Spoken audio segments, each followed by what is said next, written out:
Biz oktyabr ayının 9-da Ağdərə rayon Vəngli kəndinə köçmüşük. Köçdüyümüz kənddə nə xəstəxana var, nə market var, nə qaz idarəsi, heç bir şey yoxdur və artıq 5 gündür ki, bizim qazımız gəlmir, biz soyuqda qalmışıq. Aidiyyəti idarələrə zəng eləyirik, idarənin heç biri bizim şikayətimizə baxmır.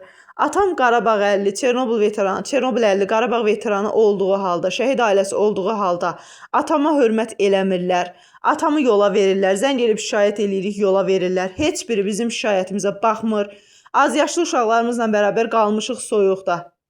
Çox xahiş edirəm. Baxın, deyirlər ki, niyə köçüb Qarabağda yaşamırsınız? Evləriniz tikilib verilib. Sağ olun, Allah canınızı sağ eləsin. Evimizi tikmisiniz, vermisiniz. Amma bu evimizdə nə qaz, nə su, nə işıq düz əməlli işləmir. Ümumiyyətlə qazımız yoxdur, soyuqda qalmışıq.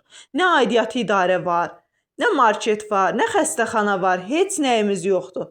Bizə deyirlər ki, götür kartı apar qaz idarəsinə. Qaz idarəsi də Şuşadadır, bir də Xankəndindədir. Şuşaya Xankəndinə aparmaqdan ötürü maşın bizdən 85 manat pul istəyir.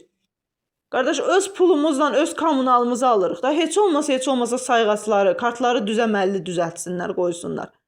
Zəng də eləyib şikayət eləyəndə bizə hörmətsizlik eləyirlər.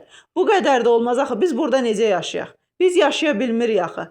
Biz qazsız, susuz, işıqsız yaşaya bilmirik axı burada. Necə yaşayaq?